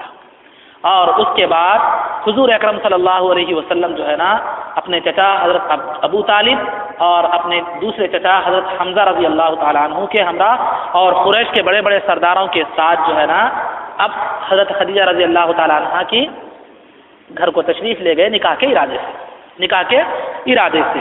تو لہٰذا اس کے بعد جو ہے وہاں پر جو ہے حضرت خدیجہ رضی اللہ تعالیٰ عنہ کے سرپرستوں میں آپ کے والد جن کا نام خویلد تھا، خدیجہ بنت خویلد، تو ان کے والد کا تو انتقال ہو چکا تھا. ان کے چچا عمرو بن اسد تھے. ان کے چچا جو ہے نا عمرو بن اسد تھے. ان کی نگرانی میں، ان کی سرپرستی میں جو ہے نا حضور اکرم صلی اللہ علیہ وسلم سے ان کا حضرت خدیجہ رضی اللہ تعالیٰ عنہ کا نکاح ہوا. اور 20 اونٹ حضور اکرم صلی اللہ علیہ وسلم نے حضرت خدیجہ رضی اللہ تعالیٰ عنہ کو بطور مہر کے عطا فرمائے. اور وہ 20 اونٹ کی قیمت جو ہوتی تھی 12.5 اوقیہ تھی. اس زمانے کا ایک سکہ تھا 12.5 اوقیہ. اس زمانے کے حساب سے اس کی مقدار جو ہے نا 1063 گرام اور 21 ملی گرام چاندی ہوتی ہے. 1063 گرام اور 21 ملی گرام چاندی، جس کی قیمت 200 جو ہے نا 200 روپے کے حساب سے بھی اگر سونے کا جو ہے نا وہ لگا دیں آپ، تقریباً لاکھوں میں اس کی قیمت 2 لاکھ کے اوپر چلی جاتی ہے. آج جو ہمارے مسلمانوں میں ایک رواج پھیلا ہوا ہے کہ مہر کم سے کم باندھنے کا 1 روپیہ 1.5 روپیہ 2 روپے، یہ جو ہے نا یہ شریعت میں یہ چیز پسندیدہ نہیں ہے. حضور اکرم صلی اللہ علیہ وسلم کا مہر مبارک آپ دیکھیں گے تو لاکھوں میں ہے، اور اس سے زیادہ بھی دیگر امہات المؤمنین کا مہر اس سے زیادہ بھی ہے. آگے انشاءاللہ سیرت میں آپ پڑھیں گے. تو حضور اکرم صلی اللہ علیہ وسلم نے کبھی بھی مہر کے معاملے میں کنجوسی نہیں کی. مسلمانوں کا رواج ہے کہ جوڑے کی رقم لیتے وقت کسی بھی قسم کا جو ہے نا کوئی وہ نہیں، مروت محبت نہیں، جبکہ شریعت میں جوڑے کی رقم دینا جائز بھی نہیں ہے اور شریعت میں اس کی کوئی اصل بھی نہیں ہے. لیتے وقت جہاں تک معاملہ ہوتا ہے پورا کھینچ تان کے لیں گے، حلق میں ہاتھ ڈال کے نکالیں گے، لیکن دیتے وقت جو ہے نا پورا ہاتھ کا میل بھی نہ جائے یہ کوشش کریں گے. مہر عورت کا حق ہے، مرد کے لیے ضروری ہے کہ وہ جتنا مطالبہ کرے اتنا دینا پڑے گا. خود حضور اکرم صلی اللہ علیہ وسلم کی سنت ہے کہ زیادہ سے زیادہ جو ہے نا آپ نے مہر امہات المومنین کو عطا فرمایا. تو آج ہمارا جو معاملہ ہمارے معاشرے میں جو کم سے کم مہر کا کی طرف رجحان بڑھتا جا رہا ہے، اور افسوس کی بات تو یہ ہے کہ علماء بھی اس میں شامل ہیں. علماء بھی جو ہے نا اس کی ترغیب دے رہے ہیں، لیکن یہ مزاج مصطفیٰ کے خلاف ہے. یہ مزاج مصطفیٰ کی خلاف ہے. یاد رکھیں مہر جتنا زیادہ ہو سکے، جتنی آپ کی استطاعت کے مطابق. ایسا نہیں کہ معتبری کے طور پر تو 1 لاکھ باندھ رہے لیکن زندگی بھر نہیں دے رہے، مرنے کے بعد مہر بخشو جو ہے نا بیوی سے مطالبہ کیا جا رہا ہے. مہر فرض ہے اور اس کا ادا کرنا مرد آدمی پر ضروری اور فرض ہے. اور جو ہے نا وہ اتنا ہی مہر باندھے جتنا اس کی استطاعت ہے، یعنی دے سکتا ہے، مہر استطاعت سے زیادہ باندھ کر جو ہے نا اس کو ادا نہ کرنا اور اسی حالت میں اس دنیا سے چلا جانا، یہ درست شریعت میں پسند نہیں کیا گیا۔ تو اپنی استطاعت سے، اپنی قوت کے لحاظ سے جتنا زیادہ ہو سکتے ہیں آپ کیا کیجیے، ہو سکتا ہے مہر، اور اس کو دینا چاہیے۔ یہ مزاج مصطفیٰ ہے، یہ تعلیم مصطفیٰ ہے۔ تو بہرحال جس وقت حضرت خدیجہ رضی اللہ تعالیٰ عنہ سے آپ کا نکاح ہوا تو آپ کی عمر، آپ صلی اللہ علیہ وسلم کی عمر 25 سال کی تھی، حضرت خدیجہ رضی اللہ تعالیٰ عنہ کی عمر 40 سال کی تھی، اور حضور اکرم صلی اللہ علیہ وسلم کا پہلا نکاح تھا اور حضرت خدیجہ رضی اللہ تعالیٰ عنہ کا تیسرا نکاح تھا۔ باقی دو نکاح کب ہوئے، کیا ہوئے، اس کی تفصیلات آگے آئیں گی۔ تو یہ حضرت خدیجہ رضی اللہ تعالیٰ عنہ سے نکاح ہو گیا۔ تو چونکہ وقت ہوتا جا رہا ہے، میرے سامنے ایک بات یہ بھی آئی ہے کہ یہاں چند لوگ جو ہے ٹائم زیادہ ہونے کی بنیاد پر جو ہے اعتراض کر رہے ہیں کہ نماز کا ٹائم دیر ہو رہا ہے۔ یہ بات سننے کے بعد جو ہے نا مجھے افسوس بھی ہوا اور دکھ بھی ہوا کہ جو مسلمان جس نبی کا کلمہ پڑھتے ہیں، جس نبی کی محبت کا دعویٰ کرتے ہیں، وہی سیرت رسول بیان کی جا رہی ہے تو وہ 15-20 منٹ کے وقت کو برداشت نہیں کر رہے۔ بہت افسوس ہوا مجھے، وہ صحابہ اکرام کی وہ زندگی یاد آئی کہ عشاء کا وقت ہوتا تھا، حضور اکرم صلی اللہ علیہ وسلم کے انتظار میں صحابہ کو نیند کی وجہ سے جھوکے جایا کرتے تھے، لیکن وہ حضور اکرم صلی اللہ علیہ وسلم کا انتظار فرمایا کرتے تھے، وہ ایمان والے تھے۔ لیکن آج ان مسلمانوں کے ایمان پر دیکھ کر جو 15 تا 20 منٹ کی دیری کو صرف حضور اکرم صلی اللہ علیہ وسلم کی سیرت کو سننے کے لیے برداشت نہیں کر رہے ہیں، مجھے افسوس ہوا۔ چاہیے تو یہ تھا کہ اس محلے کی مسجد میں سیرت رسول ہو رہا ہے، کا درس ہو رہا ہے، اس کی ہمت افزائی ہوتی، لیکن اس کے باوجود سیرت رسول کو بیان کیا جا رہا ہے اور اس کو جو ہے نا وقت زیادہ 15 سے 20 منٹ زیادہ وقت ہو رہا ہے تو اس کو برداشت نہیں ہو رہا ہے۔ بڑے افسوس کی بات ہے، بڑے دکھ کی بات ہے ان مسلمانوں پر۔ تو بہرحال عزیزان محترم، آگے آئیے چند باتیں بیان کرتے ہوئے میں اپنی گفتگو کو جو ہے نا سمیٹ لیتا ہوں کہ اس کے بعد کا مرحلہ جو ہوا وہ خانہ کعبہ کی تعمیر کا مرحلہ ہوا، یعنی کعبۃ اللہ کی تعمیر کا مرحلہ ہوا۔ کعبے کی جو تعمیر ہوئی جملہ 5 مرتبہ ہوئی، کعبے کی جو تعمیر ہوئی جملہ 5 مرتبہ ہوئی۔ سب سے پہلے کعبے کی تعمیر جو ہوئی وہ حضرت آدم علیہ السلام کے زمانے میں ہوئی۔ جبریل امین علیہ الصلوۃ والتسلیم کو بھیج کر اللہ رب العزت نے یہ حکم فرمایا کہ آدم علیہ السلام کو حکم فرمایا کہ آپ ایک گھر کی تعمیر فرمائیں جو کائنات کا پہلا گھر ہوگا، اور آپ کائنات کی پہلی شخصیت ہیں، آپ کائنات کی پہلی شخصیت ہیں اور کائنات کا یہ پہلا گھر ہوگا۔ چنانچہ قرآن کریم میں اسی کی طرف اشارہ کرتے ہوئے بیان کیا گیا، ان اول بیت وضع للناس، کہ پہلا وہ گھر جو لوگوں کے لیے بنایا گیا، لوگوں کی عبادت کے لیے، ببکۃ مبارکن، وہ کعبۃ اللہ ہے جو مبارک و مسعود گھر ہے۔ تو آدم علیہ السلام نے اللہ کے حکم سے کعبے کی تعمیر فرما دی۔ اس کے بعد اللہ رب العزت نے اس کی طواف کا حکم فرمایا، تو آدم علیہ السلام اس کا طواف کرتے رہے، زندگی میں طواف کرتے رہے۔ اور اس کے بعد جب نوح علیہ السلام کا طوفان آیا تو وہ کعبہ وہاں سے اپنے مقام سے چلا گیا، کعبۃ اللہ کی عمارت اپنے مقام سے ختم ہو گئی نوح علیہ السلام کے طوفان میں۔ اور اس کے بعد جب حضرت ابراہیم علیہ السلام کا زمانہ آیا تو دوسری مرتبہ کعبے کی تعمیر کا اللہ رب العزت نے جب انہیں حکم دیا تو اس وقت کعبے کا نام و نشان بھی مٹ چکا تھا، کچھ بھی نہیں تھا، کیونکہ طوفان نوح میں کعبۃ اللہ کی عمارت منہدم ہو چکی تھی، ختم ہو چکی تھی، تو لہذا وہاں نام و نشان بھی موجود نہیں تھا۔ تو حضرت اللہ رب العزت نے جبرائیل علیہ السلام کو دیکھ کر بھیج کر جو ہے نا کعبے کی تعمیر فرما دی، ابراہیم علیہ السلام کو بتلا دیا، اس کے نشانات بتلا دیے۔ تو آدم علیہ السلام کی بنیاد پر ہی حضرت جو ہے نا ابراہیم علیہ السلام نے کعبے کی تعمیر فرمائی۔ تو کعبے کی تعمیر کا دوسرا مرحلہ یہ تھا، وہ کعبے کی تعمیر کو جو ہے نا وہ کعبے کو چھت نہیں تھا، جس کعبے کی تعمیر حضرت ابراہیم علیہ السلام نے فرمائی اس وقت وہ کعبے کو چھت نہیں تھا اور اس کی اونچائی بھی کم تھی، اس کی اونچائی بھی کم تھی، تقریباً انسان کے قد کے کچھ زیادہ اس کی اونچائی تھی۔ روایتوں میں آتا ہے کہ 9 ہاتھ اس کی اونچائی تھی، 9 ہاتھ جو ہے اس کی اونچائی تھی۔ تو وہ کعبے کا علاقہ چونکہ یہ نشیب میں یعنی گڑھے میں یہ کعبے کی عمارت تھی، نچلے حصے میں کعبے کی عمارت تھی، تو جب بھی بارش ہوتی تو جو ہے نا پانی کعبۃ اللہ میں جمع ہو جاتا، کیونکہ چھت بھی اس کو نہیں تھی، کعبۃ اللہ میں جمع ہو جاتا۔ اور اس کی دیواریں بھی جو تعمیر ابراہیمی کی جو دیواریں تھیں وہ بالکل جو ہے نا بوسیدہ ہو چکی تھی، کمزور ہو چکی تھی۔ تو قریش نے جو ہے نا ارادہ کیا کہ جو ہے نا کعبۃ اللہ کو اس کعبے کی عمارت کو ختم کر کے پھر دوبارہ اسی جگہ دوسری عمارت تعمیر کی جائے. قریش نے یہ بات کا ارادہ کیا. تو جو ہی قریش نے اس بات کا ارادہ کیا تو جو ہے حضور اکرم صلی اللہ علیہ وسلم کے جو ہے یہ جب ہوا، یہ جو کعبے کی تعمیر کا ارادہ ہوا، اس وقت حضور اکرم صلی اللہ علیہ وسلم کی عمر مبارک 35 سال کی تھی. اس وقت حضور اکرم صلی اللہ علیہ وسلم کی عمر مبارک 35 سال کی تھی، یعنی اعلان نبوت سے 5 سال پہلے. 40 سال میں حضور اکرم صلی اللہ علیہ وسلم کی 40 سال کی عمر میں اعلان نبوت ہوا. 5 سال پہلے جو ہے نا کعبے کی تعمیر کا پروگرام بنا. تو لہٰذا قریش نے ارادہ کیا کہ جو ہے کعبے کی تعمیر کو دوبارہ کیا جائے، کیونکہ وہ پانی جمع ہوتا تھا اس میں اور جو ہے نا وہ عبارت بھی بوسیدہ ہو چکی تھی.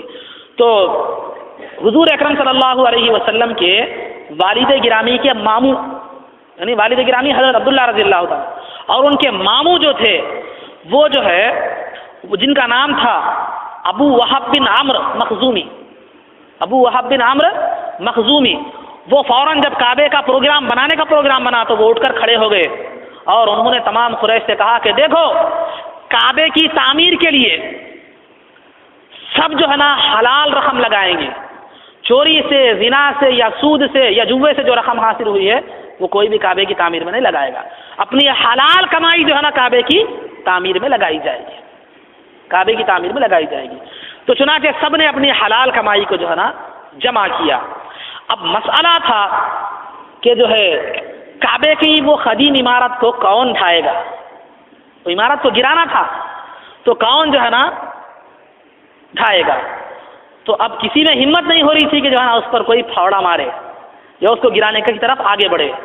تو ولید بن مغیرہ جو ہے نا وہ تیار ہوا کعبے کو ڈھانے کے لیے اور اس نے کہا کہ اللہم لا نرید الا الخیر، کیا ہے باری الہ، تو بہتر جانتا ہے کہ ہم سوائے بھلائی کے اور کوئی کام نہیں کر رہے تھے. کعبے کو ڈھانے کا مقصد بھی ہمارا بھلائی کا ہی ہے کہ اس کی نئی تعمیر کی جائے. تو لہذا جو ہے وہ جو ہے پہلے تو کعبے کی جو تعمیر تھی وہ ایک کے ذمے نہیں دی گئی بلکہ عرب میں کئی قبیلے تھے، ہر قبیلے کے ذمے کعبے کا ایک ایک حصے کی تعمیر دی گئی تاکہ اس شرافت اور بزرگی سے سب کے سب جو ہے نا فائدہ اٹھا سکے، مستفید ہو سکے. ہر قبیلے کو ایک ایک حصہ بنانے کی ذمہ داری دی گئی. اس کے بعد جب وہ ولید بن مغیرہ نامی جو شخص جو ہے اس نے پھاوڑا مارا کعبۃ اللہ کو ڈھانا شروع کیا تو اس کے بعد پورا کعبہ تو ایک دن میں نہیں ڈھایا گیا، ختم نہیں ہوا. تو اس کے بعد رات ہو گئی تو لوگوں نے کہا کہ جو ہے کعبۃ اللہ کو جب اس نے ڈھایا تو لوگوں نے کہا کہ جو ہے کعبے کی تعمیر فی الفور ہم شروع نہیں کریں گے، ایک رات دیکھیں گے کہ ولید بن مغیرہ جس نے کعبے کو ڈھایا ہے کیا اس پر کوئی آفت وغیرہ آتی ہے کیا. اگر اس پر کوئی آفت وغیرہ آ جائے تو ہم کعبے کی تعمیر کو جو کی تو ویسے ہی تعمیر کر دیں گے، ویسے برابر برقرار رکھیں گے.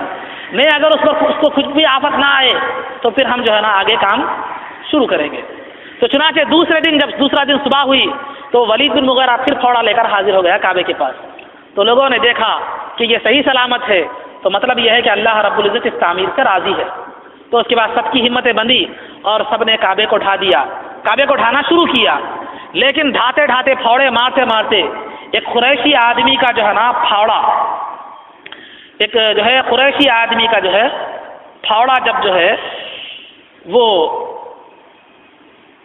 ابراہیم علیہ السلام کی جو بنیادیں تھیں اس پر لگا تو فوراً ایک زوردار آواز آ گئی بم کے پھوٹنے کی طرح. سب پورے مکہ میں ایک زوردار آواز، ایک زوردار حادثہ اور دھماکہ ہوا. تو فوراً انہوں نے ہاتھ کو روک دیا اور انہوں نے سوچا کہ بس اب اس سے آگے نہیں بڑھنا ہے. تو اسی جو ہے نا بنیاد ابراہیمی پر جو ہے نا کعبۃ اللہ کی تعمیر کرنے کا ارادہ کیا گیا. تو اس وقت جو ہے نا اتفاق سے جدہ کے ساحل پر، جدہ کا جو سمندر ہے اس کے ساحل سے ایک جہاز ٹکرا گیا تھا، کشتی ٹکرا گئی تھی. تو کشتی ٹکرا کر ٹوٹ گئی تھی. تو ولید بن مغیرہ فوراً یہ خبر سنتے ہی جدہ کے سمندر کے ساحل پر چلا گیا اور وہ کشتی کے جو ہے نا وہ جو تختے تھے اس کو جو ہے نا خرید کر لے کر آ گیا. اتفاق سے اس کشتی میں جو ہے نا ایک روم کا کاریگر بھی تھا جو بنانے کا، تعمیر میستری جس کو کہتے ہیں، کاریگر بھی تھا. وہ اس کا نام باخوم تھا.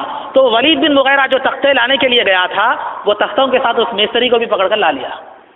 اس کے بعد جو ہے نا کعبے کی تعمیر کا کام شروع ہو گیا.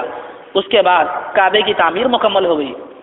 لیکن ایک شرط رکھی گئی تھی کہ حلال کمائی سے کعبہ تعمیر کیا جائے گا. تو پہلے جتنا کعبے کی عمارت تھی اتنے پیسے جمع نہ ہو سکے کہ جتنی ابراہیم علیہ السلام کی بنیادیں جتنی تھیں اسی پر پورا کعبہ بنایا جائے. اتنی وسیع عمارت بنانے کے پیسے موجود نہیں تھے. پیسے جو بھی جمع ہوئے تھے حلال کمائی کے وہ مختصر تھے. تو لہٰذا جتنی عمارت بن سکی اتنی عمارت بنائی گئی اور باقی کعبے کے حصے کو حتیم سے گھیرا گیا, دیوار سے گھیرا گیا, جو جس کو آج ہم حتیم کعبہ کہتے ہیں. کعبے کی تصویر میں آپ دیکھیں گے کہ وہ دیوار بھی موجود ہے. تو وہ اندر کا جتنا بھی حصہ ہے وہ کعبۃ اللہ میں ہی شمار کیا جاتا ہے. اس میں جیسا کہ میں نے اس سے قبل کے درس میں دیکھا کہ اس میں حضرت اسماعیل علیہ السلام اور آپ کی والدہ حاجرہ رضی اللہ تعالیٰ عنہ کا جو ہے نا بھی مدفون ہے, دفن ہے. تو بہرحال کعبے کی تعمیر مکمل ہو گئی. اب بات یہاں پہنچی کہ اب حجر اسود کو نصب کرنا ہے, گاڑنا ہے کعبے کی دیوار میں. کون گاڑے گا؟ اب یہ فضیلت حاصل کرنے کا ہر قبیلہ خواہش مند تھا. یہ ہر قبیلہ کہتا تھا کہ ہم گاڑیں گے, ہم گاڑیں گے, ہم نصب کریں گے. تو اب نوبت یہاں تک آ گئی کہ جھگڑے اور جنگ کی نوبت آ گئی. ہر قبیلہ یہی کہتا تھا کہ ہم گاڑیں گے. یہ اسی طرح اسی اختلاف میں 4-5 دن گزر گئے لیکن کعبے کی دیوار میں وہ پتھر نصب, حجر اسود نصب نہیں ہو سکا. تو آخر میں جو ہے نا قریش کے سب میں عمر رسیدہ آدمی, سب میں بوڑھے آدمی نے, جس کا نام جو ہے بوڑھا آدمی نے ایک مشورہ دیا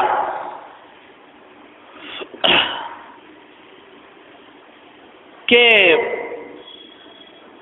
کعبے کی جو ہے نا ایک کام یہ کیا جائے. ایک مشورہ دیا کہ جس کا نام کیا تھا ابو امیہ بن مغیرہ مخزومی, جو مشورہ دینے والا قریش کا سب میں بوڑھا آدمی, جو مشورہ جس نے دیا کعبۃ الحجر اسود کے نصب کے تعلق سے, ابو امیہ بن مغیرہ مخزومی تھا. وہ بوڑھے آدمی نے مشورہ دیا کہ دیکھو کل صبح میں مسجد حرام میں سب سے پہلے جو آئے گا وہی حجر اسود کو نصب کرے گا. تو ٹھیک ہے, یہ بات طے ہو گئی.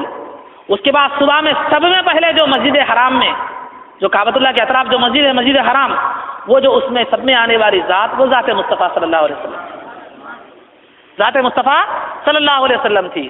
تو جو ہی سب میں پہلے حضور اکرم صلی اللہ علیہ وسلم آ گئے, اس کے بعد قریش آنے لگے. تو انہوں نے دیکھا کہ سب میں پہلے حضور اکرم صلی اللہ علیہ وسلم کی ذات آئی ہے. تو وہ بے ساختہ ایک آواز میں کہنے لگے ھذا محمد الامین رضینا, ھذا محمد الامین, یہ محمد صلی اللہ علیہ وسلم جو ہے نا یہ امانت دار ہے, امین ہے, ہم ان سے حجر اسود کو گاڑنے کے لیے راضی ہیں. تو حضور اکرم صلی اللہ علیہ وسلم نے تنہا نہیں گاڑا بلکہ ایک چادر منگوائی اور تمام قبیلے کے سرداروں کو بلوایا اور تمام قبیلے کے سرداروں کو کہا کہ چادر کے ایک ایک کونے کو پکڑ لیں, اور اس کو حجر اسود کو اس چادر میں رکھا گیا. اس کے بعد سب قبیلوں کے سرداروں نے کعبے کی دیوار کی طرف اس چادر کو اٹھایا. جہاں پر وہ نصب کرنا تھا وہاں تک سب سرداروں نے جو ہے نا چادر کو اٹھایا. اس کے بعد حضور اکرم صلی اللہ علیہ وسلم نے حجر اسود کو اٹھا کر کعبے کی دیوار میں نصب فرمایا. اس طرح اس فضیلت کو اس کے اندر حضور اکرم صلی اللہ علیہ وسلم نے سب کو بھی شامل فرما لیا. اس طرح ایک جنگ و جدال کی صورت, ایک بڑے جھگڑے کی صورت جو ہے نا ٹل گئی اور امن و سلامتی کے ساتھ حجر اسود کی تنصیب کا کام انجام پا گیا. تو اس کے بعد جو ہے تیسری مرتبہ تھا. یہ پہلی مرتبہ آدم علیہ السلام کے زمانے میں کعبے کی تعمیر ہوئی, دوسری مرتبہ ابراہیم علیہ السلام کے زمانے میں ہوئی, تیسری مرتبہ یہ حضور اکرم صلی اللہ علیہ وسلم کی بعثت سے 5 سال پہلے, جس وقت آپ کی عمر جو ہے 35 سال تھی, اس وقت یہ کعبے کی تعمیر تیسری مرتبہ ہوئی.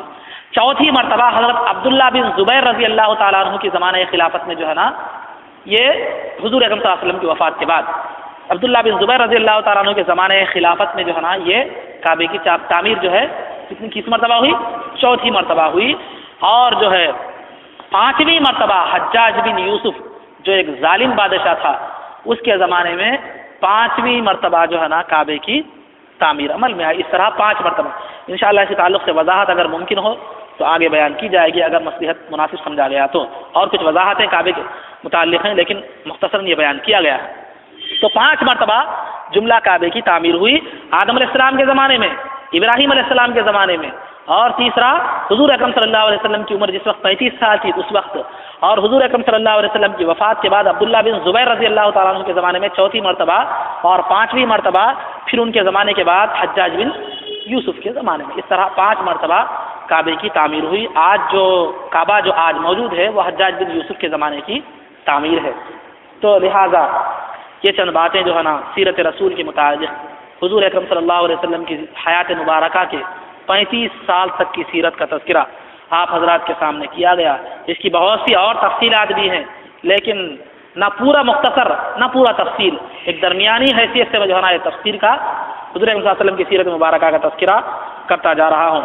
آخر میں اللہ تعالیٰ سے دعا ہے کہ اے باری الہ ہمیں حضور اکرم صلی اللہ علیہ وسلم کی محبت اور عظمت ہمارے دلوں میں جاگزی فرما۔ اے اللہ آپ کے نقش قدم پر چلنے کی توفیق عطا فرما۔ یہ جو بیٹھک کی گئی ہے مولا اس کو قبول فرما، اس کو ہمارے لیے ذخیرہ آخرت اور ذریعہ نجات بنا۔ اے اللہ ہمارا خاتمہ ایمان پر فرما، عزت و عافیت کی زندگی دے اور ایمان پر ہمارا خاتمہ فرما۔ حضور اکرم صلی اللہ علیہ وسلم کے قدموں میں ہمارا حشر فرما اور آپ کی شفاعت سے ہم کو بہرور فرما، اور جامع کوثر سے جو ہے نا آپ کے دست مبارک سے جامع کوثر پینا نصیب فرما۔ جنت میں حضور اکرم صلی اللہ علیہ وسلم کی غلامی نصیب فرما۔ وآخر دعوانا ان الحمد للہ رب العالمین۔ صلی اللہ علی محمد صلی اللہ علیہ وسلم۔ صلی اللہ علیہ وسلم۔ صلی اللہ علی محمد صلی اللہ علیہ وسلم۔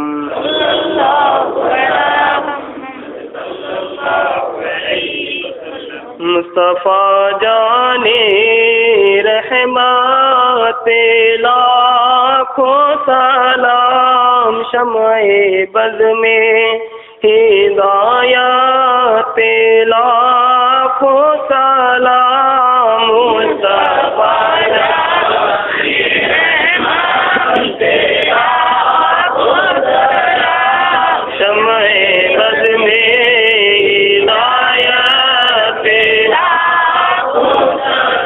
جی سوہانی گاڑی چمکا طیبہ کا چاند، جی سوہانی گاڑی چمکا طیبہ کا چاند، اس دل افروز ساتھ لاکھوں سلام، مصطفیٰ جانے